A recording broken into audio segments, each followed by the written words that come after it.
I've never met, in any other business, do you go in, let's say to a bar or a restaurant, and tell the bartender how to make your cocktail or tell the chef how to make your food?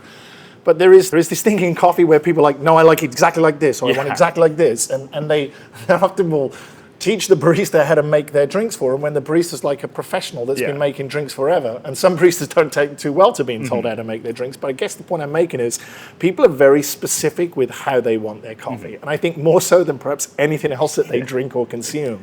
All right, hello. So I'm here in New Jersey, Jersey City at Modcup, and we are with Trav again, who you guys have seen in some of the past videos. But today we kind of just want to talk a little bit about blends and also how blends impact customers' preferences as well as your business, right? Your shops. And I think this is a very interesting topic because I think in today's landscape of coffee consumers, and I think about it more from an enthusiast perspective, I think a lot of enthusiasts kind of write off blends. They look at everybody loves single origin. I want to provide this other perspective of what is the purpose of a blend and how can this one help your shop but also help customers and the consumers of your coffee. So that is what we're talking about today. Well, first of all, welcome back, Brian. It's so nice to host you here again. My name's Travis. I'm the founder and owner of Modcup Coffee. We're a specialty coffee roaster based in Jersey City, New Jersey. We started out of a garage 11 years ago roasting coffee with a little espresso cart that we used to take down to the waterfront in Hoboken. And since then, we've grown to 3 bricks and mortar shops and no longer roast in a garage. We have always enjoyed single origin coffees and the pursuit of particularly coffees that display fruit-forward tendencies. That has always been the flagpole that we look for and stick our hat on. But when you start to develop a customer base that comes into shops, blending to create consistency, in my opinion, becomes really important. And when you open shops as well and you look at your data, as I think I was explaining to you briefly before, that a lot of your consumers are going to drink coffee with milk. And so that consistent desire for that special single origin that us specialty coffee people or enthusiasts, as you like to call yourself, strive to find, aren't necessarily the best coffees to pair with milk. Because typically they carry higher acidity, and acidity and milk don't tend to pair as well. And so, blending becomes important to try and find balance in your coffee with milk drinks inside of coffee shops. And also, the more shops you open and the more people come through your doors as you develop, let's say, a reputation for having good coffee, the more you're opening yourself out to a customer base that's larger and isn't that customer base that's seeking that specialty floral, fruity coffee experience and wants something, for want of a better word, that's more traditional. Right. How did you develop blends, or what does kind of that story look like for your shop? Well, interestingly, when we first started roasting, when we came into this, we absolutely knew nothing, Brian. And so we were learning as we went, really, And so to begin with, when we just had the little cart for the first 2 or 3 months that we were set up, we were buying single origin coffees to serve as pour overs on the cart. And because we weren't comfortable blending, we would buy roasted coffee from Toby's estate, who now renamed themselves to Partners, for the first 2 or 3 months so that we could A, jump into the environment and serve people coffee quickly, and B, start to understand what the components of the blends were that were successful. And then from doing that, we started to try and blend ourselves. And over the years, what we figured works and doesn't work has evolved and changed as our experience has grown. And listening to the customers has been really important too, actually. And I feel that's actually my biggest lesson in this whole last 10 years, is that for the first 2 or 3 years, it was kind of like, as much as we didn't know anything, we thought we knew everything, and we told everyone that we knew everything. We didn't listen to any real feedback. And then over time went past, we did start to understand things and learn things and started to listen more to what the consumers wanted as opposed to what we felt was always best. That's not to say that we still don't buy coffees that we really think are best and enjoy, but we leave those solely for a single origin program.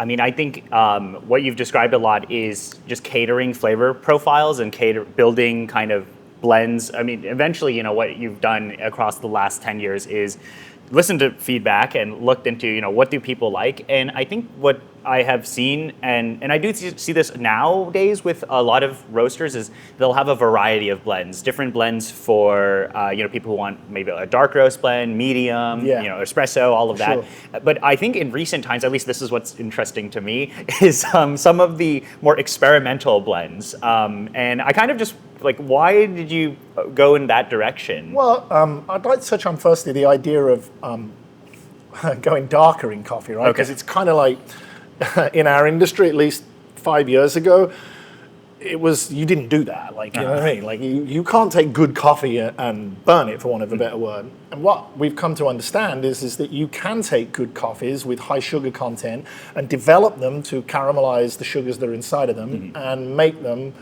approachable to be drunk with milk, and blend them with other coffees, perhaps that have other attributes, together to make a more rounded experience, right? And we have jumped over that barrier and roasted darker and roasted blends that are a lot more developed for that specific customer segment. Yeah.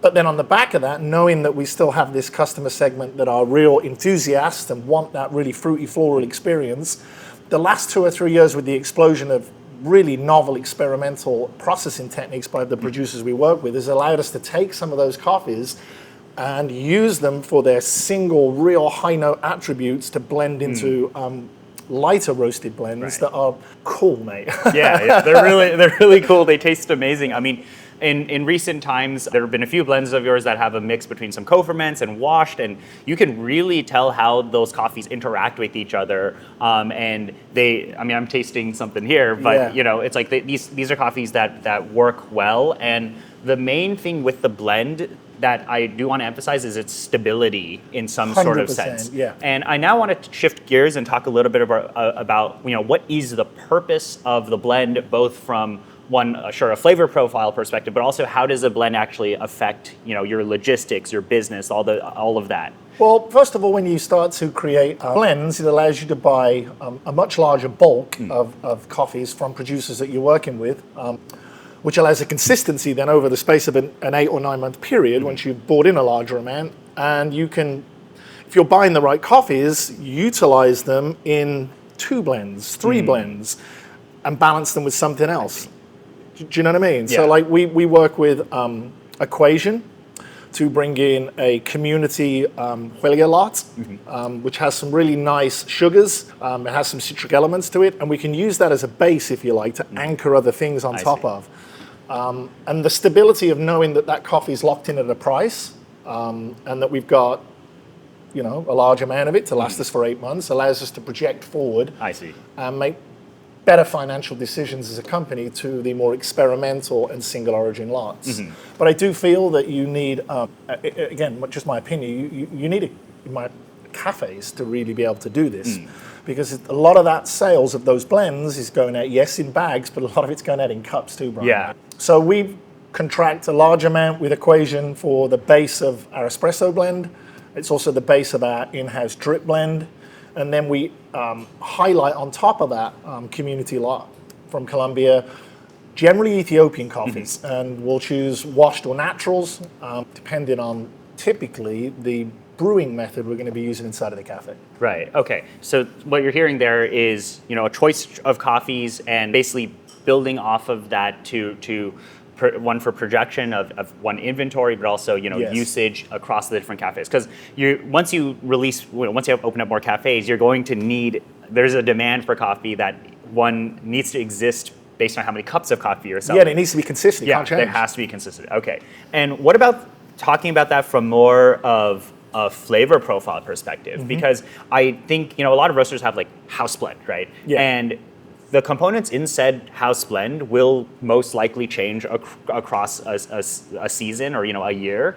How has that been like for you? For finding some of the flavor profiles in there, or like what has that looked like? So on our house blend, which is Classico in the example of Modcup, which is served as drip in all of our shops. We also use it for cold brew too. We're always going to be on the same approach. Okay. And that is a 50-50 split of a washed Colombian and a natural Ethiopian. And we're bringing the natural Ethiopian in because we want our house blend to be, if you want, for a better word, to contain some of the things that we started the brand with, anchored the brand with, and that's a fruit component. I see. But we developed both of those coffees much deeper than we would do if we were offering them out as a single origin, to caramelize the sugars, but still have an undertone of berries and fruits inside of them. So in our sort of house blend, we're looking for like that dark chocolate sort of berries flavor profile. And how does it change? Well, with the Colombia, you get two harvests in Colombia, so we're pretty much rock solid on always on our Colombian coffees.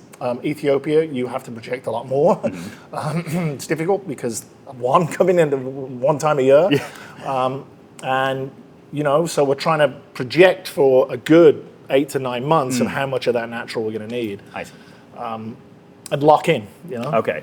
And what kind of has feedback been with customers? Because I think the main thing when I think about a journey, or I guess the life cycle of somebody entering into the coffee space, especially, you start as a hobbyist, I think most people want some form of stability in their flavor profile, right? Like if you, for example, there are a lot of local, I think what's interesting with Modcup is that you have a lot of local fans. There's a very strong local base of customers, and I am for sure certain that there are people who are like, I only want to drink the house blend or the like Classico or any of these because that is what they are used to.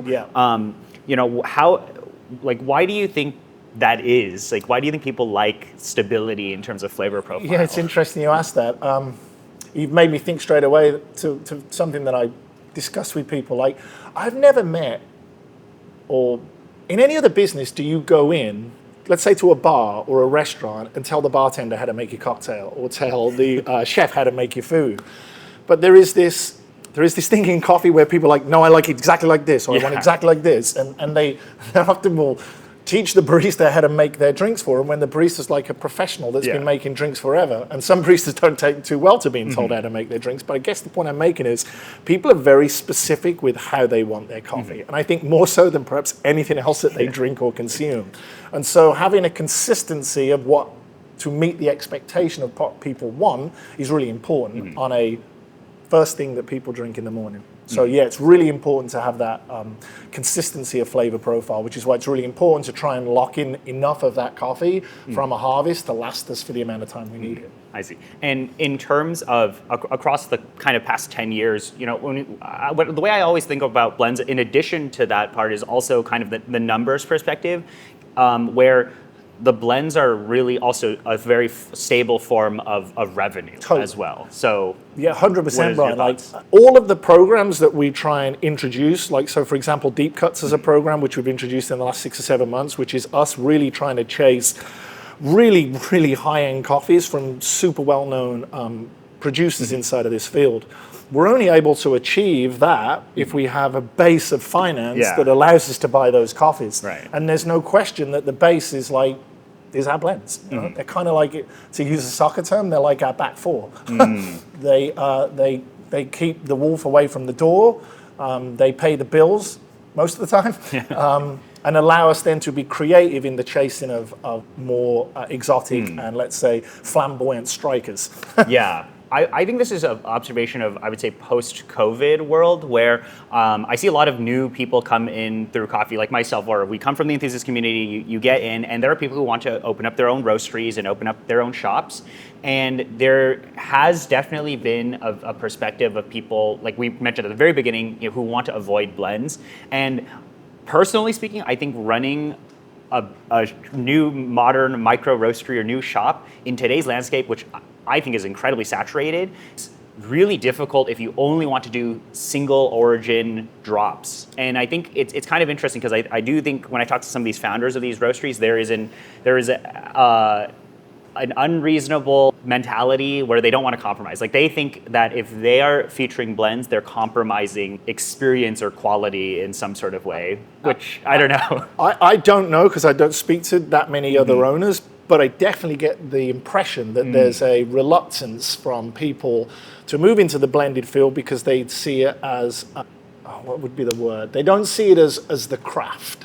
Where actually I feel that blending is itself is a tough craft, man, to get right and consistently right, you know? But yeah, there's definitely, it seems to me, a reluctance, let's say, from some people to start that. Now, look, again, when we started, we didn't really offer many blends either. We offered espresso blends, but when you walked into Modcups for the first 3 years, definitely the first 2 years, on drip was always a single origin. And I think it would have been maybe after 2 years, we were like, wait, we should, because it's getting challenging all the time to find these coffees, and we should create something. The very first blend we created was Humble Jefferson Blend, which was named after the street the garage was on, Jefferson Street in Jersey City, and that became a blend for us. And then we created another one called the Dredger, and quickly they became really popular. But they were super fruit forward. But I think it was an easier landscape to operate back in then, Brian. I really do. This was 2014, 15. Yeah. It was a much easier landscape to operate in. At least where we were, strangely, there was a lot more receptive people to the concept of different coffees.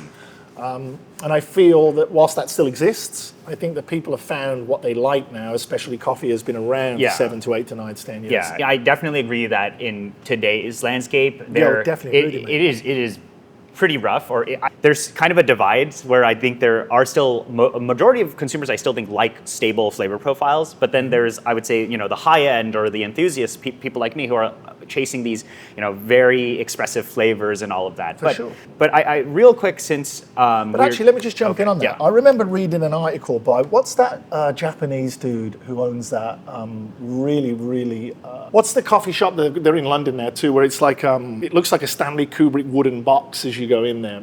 Maya or something. Yeah, Mamea, the one you have to have like a reservation for. Yeah. So I read an article with that dude, right, and he was talking about freshness in coffee. And he was saying that, that almost we in the I'm going to digress here a second, but he was saying that we in the specialty world have almost are too focused on freshness in coffee, right? To the extent where we may have done ourselves a disservice because of the fact that as I've come to understand, freshness isn't serving coffee within the first week after it's roasted, or even 2 or 3 in some cases, But then he also talked in the same article about varietals and high-end coffee. And whilst he said he adores an amazing geisha, he said it's not something I want to drink every day. And so, that just jumped into my head there. When a consumer comes into my shop every morning, they're not looking for that exceptionally flamboyant coffee. They're looking for that, I want to feel comfort. I want to start my day. And we as a company have adapted our roasting style and techniques on those certain blends to not pacify, but meet that objective. I think for a lot of shops, it's like, yes, you still want to maintain like your perspective or whatever your vision was as a founder, right? Like I founded the shop off of X, Y, and Z. This is the mission, but I think realistically, and also as we see with consumer habits, is that people want to consume coffee in their specific way, right? They're like, I want this flavor profile, and then there's this new shop that opened up that has this flavor profile, and people just come back and back and back, right? And then that's how you have regulars in your shops, right? Yeah, and the regulars, like you asked a great question. They create the base. Yeah. The base of your financial stability. Without financial stability, you're not exploring the worlds of geishas or experimental coffees because you just can't. You need financial stability as a coffee company. Yeah. So how have blends changed across the last, I guess, 10 years at Modcup? I know we mentioned experimental blends, the very fun ones, but what are the blends? We have some of the blends here. Yeah. We might as well talk about them. Well, I'll talk about the darker roasty coffee first. Because of the fact that, look, 5 years ago, this is not something I would ever entertain doing. In fact, I remember when we first started to do it, it was almost like a little ashamed of myself for losing my principles and going to second crack. Going to second crack is losing your principles. Yeah. But we did it because it was Halloween originally, and we wanted to do something fun for Halloween, right? And then on the back of releasing it for Halloween, there was customers that were like, wait, are you going to keep that? Because we kind of like that. And I was like, well, who am I to say no? Like, I said no too many times in the first 2 or 3 years of the company. In fact, I think that's all we said. No half and half, no fake sugars, there's just no sizes. There was a lot of no. And after like 3 or 4 years of going too far up one's Do you know what I mean? Like, it was like, wait, I should listen to the consumer because the consumer's providing me and everybody that works inside of this team the stability that we need. And I should listen to them. And so, yeah, our dark roast actually is going to go darker. Yeah. Because I don't feel, we had a conversation this week when we were cupping, I don't feel it's dark enough. And inside of that blend is, again, that Colombian base. And then we throw actually some washed Ethiopian into it too, because it's very high dense. And we feel we can get some nice smokiness out of the sugars in there. But I said to the lads, like, I feel that our dark roast is that we jumped onto the fence and said, yeah, we're going to do this now, but we didn't jump all the way over the fence. And so you need to go further. And that was having tried Blue Bowl's dark roast, because, you know, we cup a lot of other roasters' coffees too. And Blue Bowl's dark roast was like French dark, dude. It was like dark. But I felt that ours needed to be more in line with that. Because look, the people that buy dark roasty coffees, they want that smokiness. Yeah. They want that darkness, you know? So standing on the fence is no good for a dark roast.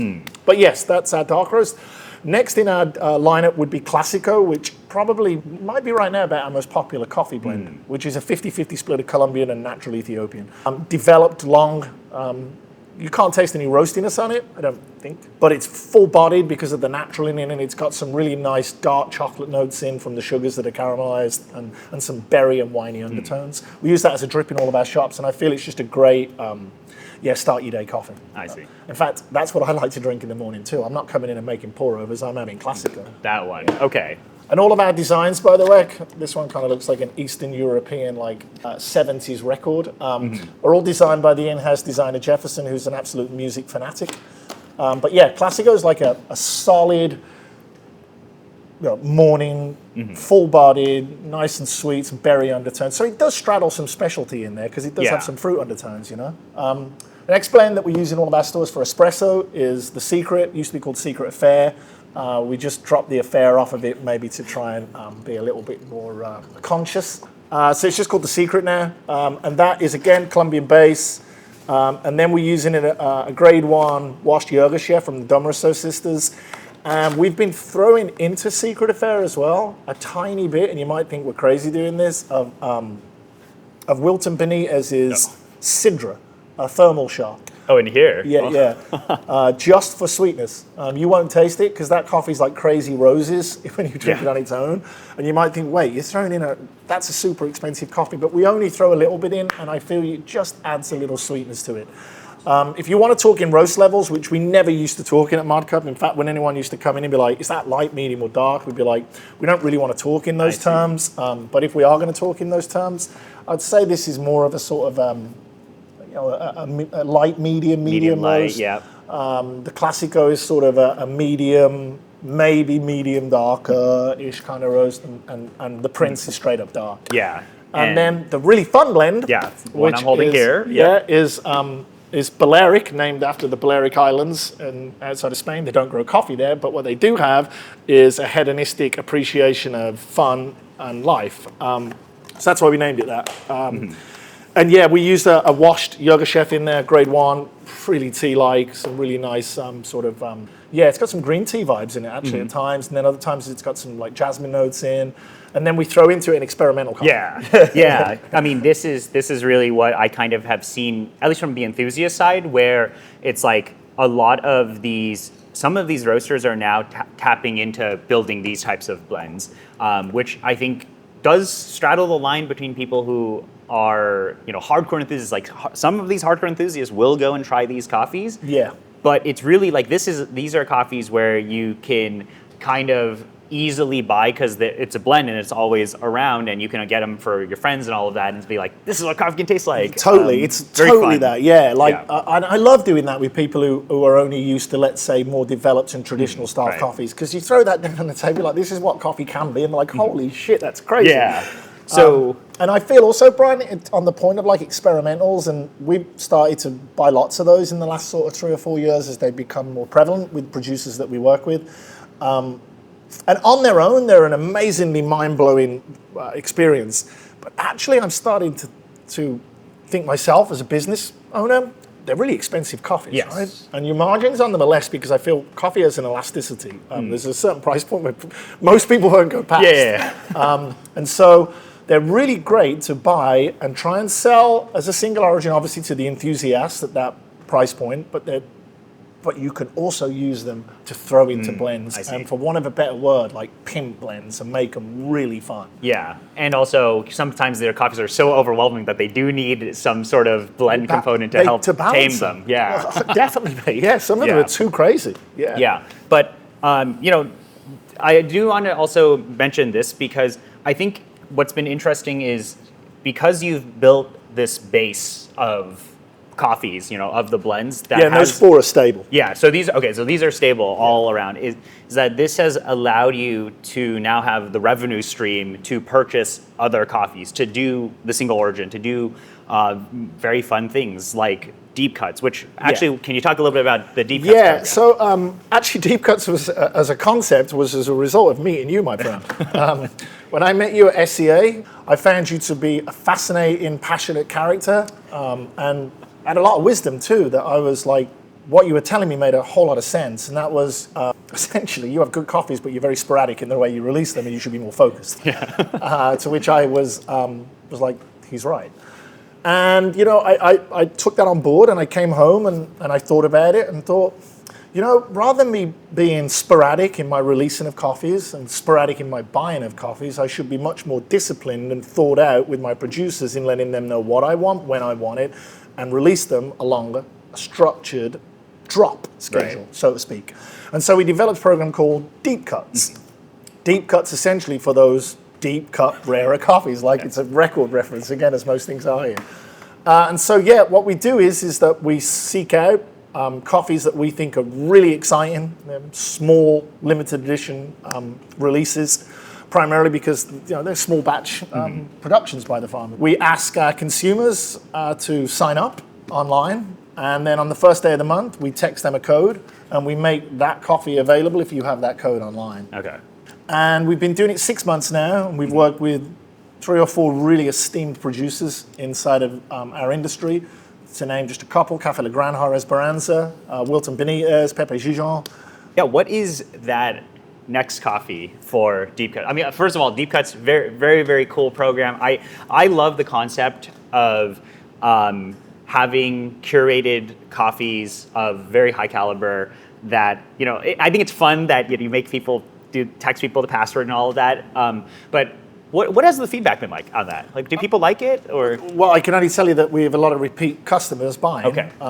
And we've kind of like, it's growing with us, like, you know what I mean? And it's evolving into its sort of own thing. To begin with, there were 1-box releases of one coffee. And then what we found is that if we go to a producer and they've got 4 interesting coffees, then now we're starting to reduce the size and put 4 different smaller coffees into your deep cuts, which is a really nice way of presenting one producer and 4 offerings from them in smaller amounts. And have you seen people who were blend drinkers switch or try the deep cuts coffees at all? Yeah, for sure. Okay. Yeah, there's no question. Yeah. And that doesn't stop them buying blends. Like I said, I think that the blends offer that consistency of that first cup morning thing, or the consistency maybe of the late afternoon thing. But the deep cuts is a way of them, pacifying their enthusiastic nature as well. The super fans, the Modcup super fans. And they're always interested to see what we're bringing in and what we're doing differently too. And so it's been a really cool experience. And like I said, I have to thank you a lot for that. Because I don't think we'd have done it without that chance encounter at SCA. Yeah, so what is the next Deep Cuts coffee? The next Deep Cuts coffee is pretty exciting. It's the esteemed geisha village out of Ethiopia. And actually, it's a nice tie-in for you in so much as the 2 people that started this farm in Ethiopia weren't coffee people. A photographer, I believe, and artistic people, and then by chance encounter, went to Ethiopia and discovered they fell in love with coffee and started a farm, and now are recognized as producing some of the finest geisha coffees to come out of the birthplace of geisha, which is Ethiopia. And I think that your story is very similar in that regards. Yeah, similar, not coffee, got into coffee, but I wanted to bring that out there because we're going to do a fun collaboration on that. Yeah. So you guys have seen Trav in a lot of the videos, and I love coming out here to the shops. We're going to be doing this release of this Geisha Village It'll be a collab. It'll be fun. You'll have to get on deep cuts for that, Yes. but you know, you'll see. We'll do some videos and streams and tasting that coffee, and it's going to be super fun. So I'm very excited, mate. It lands tomorrow. We get straight onto profiling it. As soon as we have the profile, I'll send it out to you, buddy. Yes. Ship it out to San Francisco. I think you'll be back there then in the Bay Yes, Area. I will. And all of these coffees are roasted on Stronghold now. Yes, Yeah. all of our really high-end coffees are roasted Stronghold now, yeah. We use our gas burn, big bad boy double wall cast for blends, and the majority of our really high-end coffees, and in fact all of them are Stronghold. Wow. And we actually have, talking of roasters, I have a Loring sitting in a crate, which I saw only for the first time last week. And it's been there for like 8 months. Okay. And I'm still looking for a facility to move it into because this facility here is just not big enough to house it. Yeah. So sometime in 2025, our blends will be on a Loring. On Loring. Okay, so the Deep Cuts release, very excited for that. But yeah, I mean, a lot of this expansion and really the stability and growth of revenue and just your business and all of that. Is off the back four. Yeah, for sure. Which is, so that's why we wanted to talk about that today. Yeah, and I think you're right. It's a really good thing, in my opinion, for roasters to add consistency in blends to their lineups. I'm not telling anyone what to do. I don't tell you how to drink your coffee anymore either. But we find it, as for us as a business, blends are like, they're the anchor. Okay, well, that's all we wanted to just talk about today is just, blends, how they are good for your shop, but also, why, right? What is the point of these? Be on the lookout for the deep cut stuff, but also just want to thank Trav for always being in the videos, and thank you for so coming, much, Brian, and spending time with us. It's a real privilege and honor to have you and listen to you, because I think you have a lot of really wisdom to offer. So thank you. Cool. Okay, see you guys later. Catch ya. Bye. Bye.